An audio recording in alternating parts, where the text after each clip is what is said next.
नमस्कार दोस्तों, good morning. अपन पढ़ने जा रहे थे दलहनी फसलें। दलहनी फसल अपन पढ़ चुके हैं, जिसमें चना अपन पढ़ चुके हैं। इसके बाद में मूंग और उड़द के बारे में पढ़ लिया था। आज अपन पढ़ने जा रहे हैं मोट के बारे में। मोट एक इम्पोर्टेंट दलहनी फसल है। इसका उपयोग चारे तथा दाल व दाने के रूप में किया जाता है। साथ साथ में इसकी बीकानेरी भुजिया और बड़ी इसकी काफ़ी पसंद की जाती है।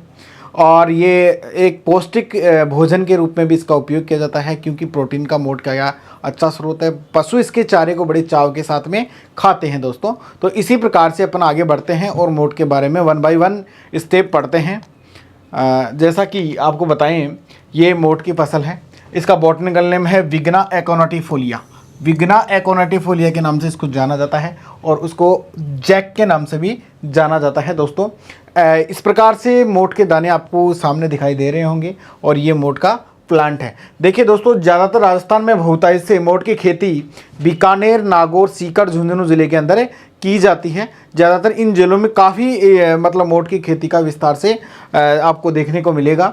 आगे बात करते हैं अपन जलवायु की। जहाँ तक तो जलवायु कौन कौन सी सूटेबल है, लेकिन इसके बारे से पहले अपन कुछ चर्चाएं और कर लेते हैं मोट के बारे में, कि थोड़ा सा इसके बारे में जानना बहुत ज़रूरी है। देखिए, मोट का जैसे अगर उत्पत्ति स्थान की बात की जाए तो इसकी उत्पत्ति भारत ही मानी जाती है। भारत ही इसका उत्पत्ति स्थल माना जाता है। भारत देश के अंदर इसकी उत्पत्ति हुई थी सबसे पहले, और भारत में इसको सबसे पहले देखा गया है दोस्तों।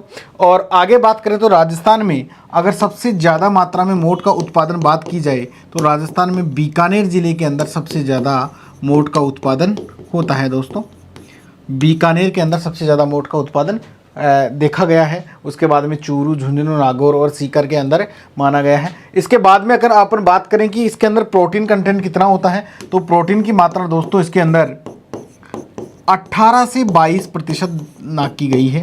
मतलब कई बुक्स के अंदर 22.5% तक इसमें दे रखा है। मतलब 18 से 22.5 तक इसमें प्रोटीन का कंटेंट पाया जाता है। चारे व दाल दोनों के रूप में इसका उपयोग किया जाता है। साथ साथ में बीकानेरी भुजिया आपको पता है कि विश्व प्रसिद्ध है।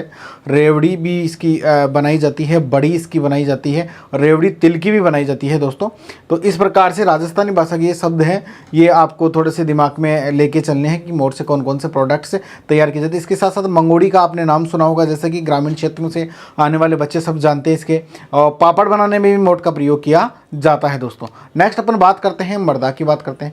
मर्दा मोट को कोई खास ज़्यादा इंपॉर्टेंट मर्दा पसंद नहीं है। नॉर्मल से हल्की सी बलुई दोमट मर्दा के अंदर भी आसानी से सर्वाइव कर जाता है। मतलब बलुई और जो दोमट मर्दा है उसमें आसानी से ये क्या कर देता है, सर्वाइव कर लेता है। और इसके साथ साथ में उसका पीएच मान 6.5 to 7.5 तक आराम से ये मोट सहन कर लेता है। ज़्यादातर बलुई में रेतीली मृदा इसको पसंद है। जिन मृदाओं में ज़्यादा पानी भराव की समस्या नहीं हो, मोट की खेती आराम से इसमें की जा सकती है दोस्तों। मृदा के साथ साथ बात करें अपन पीएच की, तो 6.5 से 7.5 तक इसका पीएच मान ज़रूरी है। बलुई, दोमट, कछारी मृदा, इनमें आराम से इसकी खेती की जा सकती है दोस्तों। नेक्स्ट बात करते हैं अपन जलवायु की। तो जलवायु जहाँ तक बात करें, मोट आपको पता है कि खरीफ ऋतु की फसल है। कौन सी ऋतु की है? खरीफ ऋतु की फसल है। तो इसके लिए गर्म मौसम की आवश्यकता होती है। मतलब गर्मी को आसानी से क्या कर सकता है, सहन कर सकता है। इसके साथ साथ में ये 35 डिग्री तक के तापमान को आराम से सहन कर लेता है। 35 डिग्री में मोट की खेती आराम से की जा सकती है। नेक्स्ट अपन बात करते हैं भूमि की तैयारी की। जहाँ तक तैयारी की बात करें तो आपको क्या करना है, इसके अंदर 2 से 3 टन प्रति हेक्टेयर गोबर की खाद या FIM डालनी है। साथ में आपको पता है मोट को 10 kg प्रति हेक्टेयर नाइट्रोजन और 60 kg प्रति हेक्टेयर फास्फोरस की आवश्यकता पड़ती है दोस्तों। नाइट्रोजन और फास्फोरस, क्योंकि नाइट्रोजन की कम मात्रा इसलिए डालते हैं, मोट वातावरण से नाइट्रोजन को अच्छी तरीके से स्थिरीकरण कर लेता है। इसकी जड़ों के अंदर राइजोबियम जीवाणु पाया जाता है। आपको पता है कि दलहनी फसल है, और दलहनी फसलें सभी क्या है, वातावरण से नाइट्रोजन फिक्सेशन का कार्य करती हैं दोस्तों। आगे अपन बात करते हैं जहाँ तक कि उन्नत किस्में कौन कौन से। बहुत इंपॉर्टेंट किस्म इसकी दे रखी है, जिसमें है RMO 40 किस्म। RMO 40 बहुत इंपॉर्टेंट किस्म है इसकी, और इसके बारे में कई बार पूछा भी जाता है, कई बार एग्जाम में आ भी जाता है कि RMO 40 किसकी किस्म है। तो राजस्थान मोट किसकी किस्म है? 40 ये मोट की किस्म है। आगे बात करते हैं दूसरी की, RMO 225 इसकी है, जिसको मरु वरदान के नाम से जाना जाता है। कई बार इस वैरायटी का नाम दे के पूछ लिया जाता है कि RMO 225 का दूसरा नाम क्या है, तो इसका नाम है मरु वरदान।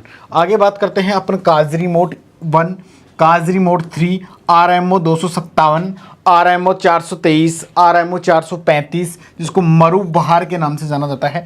विकास, जड़िया और ज्वाला, जो देखिए दोस्तों ये जड़िया और ज्वाला किस्में हैं, ये कहाँ से विकसित हैं? ये अपने SKNAU मतलब जो श्री कृष्णेंद्र एग्रीकल्चर यूनिवर्सिटी जोबनेर के अंदर है, वहाँ से ये किस्में विकसित की गई हैं, जड़िया व ज्वाला।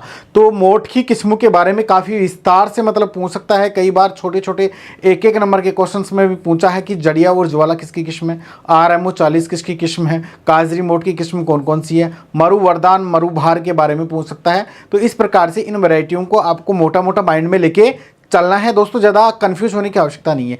ज़्यादातर बच्चों का क्या रहता है, वैरायटियों में फंसे रहते हैं कि सर हमारे वैरायटियाँ इस क्रॉप की इसमें मिक्स हो जाती हैं, मोट की मूंग में याद कर लेते हैं, मूंग की उड़द के अंदर याद कर लेते हैं। तो जो मोस्ट इंपॉर्टेंट किस्में मैं आपको बता रहा हूँ उनके बारे में तो आपको माइंडली बैठा लेना है। साथ में चार्ट बना के आप याद करेंगे, डेली 2-2 4-4 वैरायटियाँ भी याद करेंगे तो आपको अच्छी तरीके से याद हो जाएंगी, आपको कन्फ्यूज़ होने की किस्में ज़रूरत भी नहीं है। आगे बात करते हैं अपन बीज दर की बात जहाँ तक करें तो अगर मोट की अगर मिश्रित खेती अपन करते हैं तो उसके लिए अपने को दोस्तों 4 से 5 केजी बीज दर प्रति हेक्टेयर के लिए सफिशिएंट रहती है। मतलब 4 से 5 केजी बीज दर मिश्रित खेती में अपन काम में ले सकते हैं। और इसके साथ साथ में अगर आपको शुद्ध खेती करनी है, शुद्ध खेती के लिए मोट की आपको 10 केजी बीज दर प्रति हेक्टेयर क्या रहती है, सफिशिएंट रहती है। 10 केजी की आप मोट की बीज दर काम में ले सकते हैं एक शुद्ध कृषि के लिए। साथ में बीजोपचार की बात जहाँ तक करें तो आप क्या करें, स्ट्रेप्टोसाइक्लिन दवा 100 ppm का घोल बनाएं और स्ट्रेप्टोसाइक्लिन के 1 घंटे तक मोट के बीजों को इसमें डुबो के रखें। बीजोपचार करते समय स्ट्रेप्टोसाइक्लिन दवा जिसका 100 ppm का आपको घोल बनाना है, ppm मतलब पार्ट पर मिलियन, इसका घोल बना के और 1 घंटे तक मोट के दानों को उसमें डुबो के रखें। उसके बाद में क्या करें, उनको निकालें बाहर वापस और क्या करें 5 ग्राम थायो यूरिया प्रति लीटर पानी के अंदर डुबोएं आपको, और इसमें घोल बनाकर क्या करें DMSO जो दवा है ये क्या करें 10 लीटर पानी में डालकर 4 से 5 घंटे तक इस सॉल्यूशन में मोट के दानों को डुबो के रखें। उसके इससे क्या होता है, अंकुरण जल्दी से होता है, जो भी फफूंद नासी बीमारियां लगती हैं वो इसमें नहीं लगती हैं। मोट की डोरमेंसी क्या होती है, इससे दूर होती है। कई बार मोट के दाने उगते कम हैं, मतलब जैसे अगर आपने 100 दाने बोए हैं तो उसमें 70 दाने ही उग पाते हैं। तो थाई यूरिया इसकी क्या डोरमेंसी तोड़ने के अंदर भी क्या है, सहायक है। तो इस घोल में डुबो के और इसको बाहर निकाले 4 से 5 घंटे बाद में। जब 4 से 5 घंटे बाद में हम निकालेंगे तो बीजों को क्या करेंगे, छाया में सुखा देंगे। आप छाया में सुखाने के बाद आपको पता है दोस्तों कि ज़्यादातर दलहनी फसलों के बीजों को किससे उपचारित करते हैं, राइजोबियम कल्चर से। तो राइजोबियम कल्चर तो अपने को मस्त लेना है, इसमें ज़रूरी है। तो इसमें राइजोबियम कल्चर से इसको क्या करेंगे, फिर उपचारित कर देंगे। और राइजोबियम कल्चर से उपचारित करने का वही तरीका है, क्या तो कौन सा तरीका है, आपको 250 ग्राम तो क्या लेना है, 250 ग्राम तो गुड़ लेना है, 1 लीटर पानी लेना है, उसमें घोल बनाना है, बीजों के ऊपर डालना है। 3 पैकेट क्या लेने हैं, राइजोबियम कल्चर के लेने हैं। 3 पैकेटों में 600 ग्राम राइजोबियम आता है, क्योंकि 200 ग्राम का क्या आता है, 1 पैकेट आता है। तो ये तो चीज़ आपको बिल्कुल डेफिनेट सब जो दलहनी फसलें हैं उनमें माइंड में बैठा ही लेनी है, मतलब कि दलहनी फसलों में राइजोबियम कल्चर का प्रयोग तो करना ही करना है। अदलहनी फसलें हैं या खाद्यान्न फसलें हैं उनमें एजोलोस्पायरम या एजेटोबैक्टर कल्चर का प्रयोग करना है दोस्तों। तो ये मोटी मोटी चीज़ें जो बीज उपचार में अपन सभी फसलों में एक जैसी काम में लेते आ रहे हैं, खाद्यान्न में एक जैसी लेते आ रहे हैं, दलहनों में एक जैसी लेते आ रहे हैं, तिलहनों में एक जैसी काम में लेते आ रहे हैं। तो आपको ज़्यादा माइंड पे लोड डालने की आवश्यकता नहीं है, ज़्यादातर इन फसलों में सबका सेम ही चलता रहेगा। जहाँ तक अपन बात करते हैं खेत की तैयारी की, तो वही खेत की तैयारी में भी क्या करना है, 1 जुताई मिट्टी पलटने वाले हल से करनी है, 3-4 जुताई कल्टीवेटर या देसी हल से करनी है, पाटा लगा के समतल कर लेना है, खाद उर्वरक साथ में जो मिलने वाले हैं वो मिला देने हैं और आगे खेत की प्रिपरेशन होती है। यानी तो इसमें ज़्यादा लोड लेने की आवश्यकता नहीं है। मेन चीज़ें हैं, इंपॉर्टेंट वैरायटी हैं, बीज दर हैं, इनके रोग हैं, इनके बारे में आपको विस्तार से चर्चा करनी पड़ेगी, विस्तार से किताब में पढ़ना पड़ेगा और वीडियो को आप बार बार देखते रहिए दोस्तों। नेक्स्ट अपन बात करते हैं दोस्तों सिंचाई की। देखो मोट को वैसे ज़्यादातर कोई स्पेशल सिंचाई की आवश्यकता नहीं रहती है, क्योंकि मोट क्या होता है ज़्यादातर वर्षा ऋतु में उगाया जाता है। तो वर्षा ऋतु में उगाने के पश्चात उसको 2 से 3 सिंचाइयों की आवश्यकता पड़ती है अगर वर्षित न हो तो। अगर बारिश नहीं हो रही है तो 2 से 3 सिंचाइयाँ आप कर सकते हो। अन्यथा ये बारिश की फसल है, ज़्यादातर खरीफ के मौसम में तैयार होती है, तो मानसून के समय इसको लगा देते हैं, उस समय के बाद में ये अपने आप ही तैयार हो जाती है दोस्तों। इसके बाद में अपन बात करते हैं दोस्तों बुआई का समय और बुआई का तरीका, किस प्रकार से यूज़ कर सकते हैं अपन। बुआई के समय की जहाँ तक बात की है दोस्तों, तो ये क्या है, खरीफ ऋतु की फसल है। खरीफ ऋतु की फसल है, इसका मतलब इसकी बुआई कब कर देंगे अपन, जून और जुलाई के अंदर कर देंगे। जून जुलाई में इसकी क्या कर देंगे अपन, बुआई कर देंगे। बुआई कैसे करें, लाइनों में इसकी बुआई करें दोस्तों, ऐसे कतारों में बुआई करनी। लाइन से लाइन की दूरी आपको 45 सेंटीमीटर रखनी है, तथा पौधे से पौधे की दूरी आपको 15 से 20 सेंटीमीटर रखनी है। तो इस प्रकार से आप 45 × 20 सेंटीमीटर के उस पर लगाएं। बीज की गहराई आपको 3 से 4 सेंटीमीटर रखनी है, गहराई 3 से 4 सेंटीमीटर रखनी है दोस्तों। तो इस प्रकार से आप बीज की बुआई कर सकते हैं। खरीफ ऋतु की फसल है, जून जुलाई के अंदर क्या मोट की बुआई कर सकते हैं दोस्तों। आगे बात करते हैं अपन सिंचाई की। तो मैंने जैसे कि सिंचाई के बारे में बताया कि 2 से 3 सिंचाई इसके लिए क्या रहती है, पर्याप्त रहती हैं। नेक्स्ट बात करते हैं इंटरकल्चर ऑपरेशंस की। इंटरकल्चर ऑपरेशंस के मतलब ये जो आपकी किताब में दे रखा है अंतरा कृषि या इंटरक्रॉपिंग।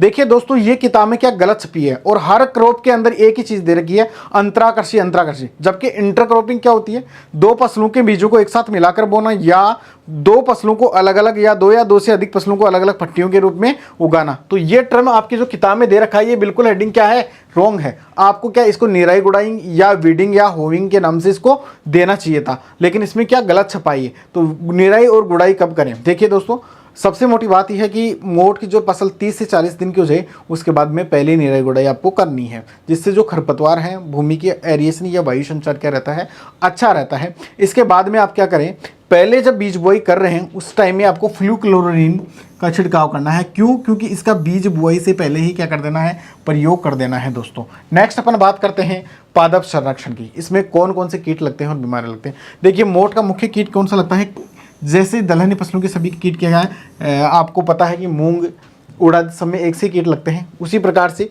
इसके अंदर भी जैसे कातरा लगता है, चित्ती जीवाणु रोग लगता है, मूंग में भी यही लगा था, इसका उपचार भी वही है सेम टू सेम। और पित्तशिरा मोजेक, ये क्या मूंग की मुख्य बीमारी है। तो इसी प्रकार से सेम बीमारियां इनमें भी लगती हैं। नेक्स्ट अपन बात करते हैं आगे कटाई और मंडाई की। जब मोट की फलियां हरे रंग से भूरे रंग में परिवर्तित होने लग जाए, इसका मतलब मोट की तुड़ाई आपको करनी है। उस टाइम में आपकी मोट की तुड़ाई कर लें, और जब दानों के अंदर 8 से 10% नमी बचे, 8 से 10% नमी की मात्रा रहती है, तब आप क्या कर लें, उन फलियों को थ्रेसिंग के माध्यम से दाने से अलग कर लें दोस्तों। इसके बाद में बात करते हैं इसकी उपज की। उपज की जहाँ तक बात करते हैं तो 6 से 8 क्विंटल तो इसका क्या दाना प्रति हेक्टेयर प्राप्त हो जाता है, जो असिंचित क्षेत्रों में हो जाता है। 8 से 10 क्विंटल इसका सूखा चारा भी अपने को प्राप्त हो जाता है दोस्तों। तो इस प्रकार से मोट की फसल के बारे में अपन ने पढ़ा। ज़्यादा बड़ी नहीं है, वो छोटी छोटी फसलें हैं, ज़्यादातर इसकी वैरायटियाँ क्या है, इंपॉर्टेंट है। आगे दोस्तों अपन पढ़ेंगे अरहर के बारे में।